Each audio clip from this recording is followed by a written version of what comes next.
Assalamu alaikum, bienvenue à tous et j'espère véritablement que Kulshi labas. Vous savez qu'en arabe, un noir se dit abd. Et abd, ça veut dire esclave. Mais non, Zemmour, c'est pas comme ça. Mais combien de fois tu vas mentir aux gens? Bon, tu sais quoi, on va aller sur internet et on va regarder comment on dit noir en arabe. Tout simplement. Aswad. Eh oui, en arabe, noir ça ne se dit pas abd, mais aswad. Et en plus, tu sais même pas prononcer correctement. Et abd, ça veut dire esclave. Abd.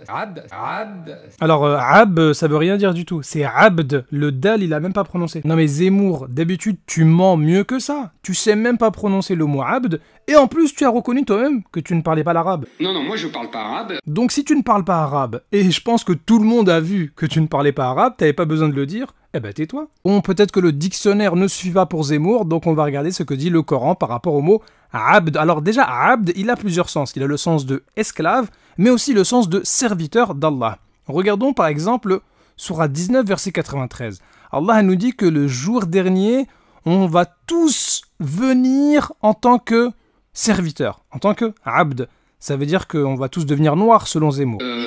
Attends, c'est quoi ça?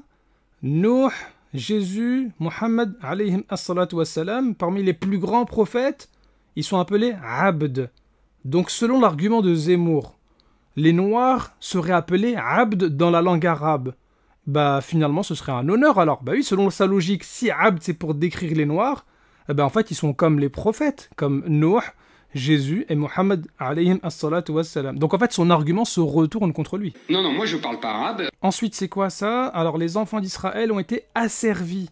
Abatta, ils ont été rendus esclaves. Donc en gros, ils sont devenus noirs en Égypte et puis après ils sont ressortis blancs selon Zemmour. Donc on voit que ni la langue arabe, ni le Coran, ni l'islam ne fait de lien entre abd et noir. C'est que dans la tête de Zemmour. En arabe, noir, ça se dit pas abd, ça se dit aswad comme on a vu dans le dictionnaire et comme c'est confirmé dans Sahih al-Bukhari.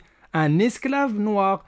Abdan aswad. Si abd, ça désignait déjà le noir, il n'y a pas besoin d'indiquer que c'est un esclave noir. Bah oui, les esclaves, il y en a de toutes les couleurs. Et le prophète Mohammed alayhi salatu wassalam, depuis 14 siècles, il a condamné le racisme. Sachez qu'il n'y a aucune différence entre un arabe et un non-arabe. Il n'y a pas de différence non plus entre un blanc et un noir. Et il n'a pas dit abd, le prophète, il a dit aswad. En arabe, aswad c'est noir. Ça n'a rien à voir avec abd. Si ce n'est par la piété. Autrement dit, en islam, il n'y a pas de je suis meilleur que toi parce que je suis blanc, parce que je suis noir, parce que je suis arabe ou pas arabe. Tout ça, le prophète, il le condamne. Il dit, le meilleur, c'est celui qui est le plus pieux. Et ça, c'est le prophète qui le dit. Et vous trouverez personne qui condamne le racisme plus que le prophète Mohammed alayhi salatu wassalam. Donc Zemmour, tu racontes des bêtises. Non, moi je parle pas arabe. Et en plus, abd, même en hébreu, ça désigne serviteur. Ça, c'est ta Torah qui le dit. En arabe et en hébreu, c'est pareil, ça désigne serviteur.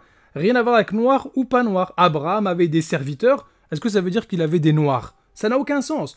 Et en plus, quoique ce passage-là, attention, parce que maudit soit Canaan, qu'il soit le serviteur des serviteurs, il y a des gens qui ont utilisé la Bible pour rendre esclaves les noirs à partir de ça. Et ici, c'est abd qui est utilisé. Donc en fait, tes problèmes à toi, tu veux les mettre chez nous. Mais tu racontes des bêtises. Vous savez qu'en arabe...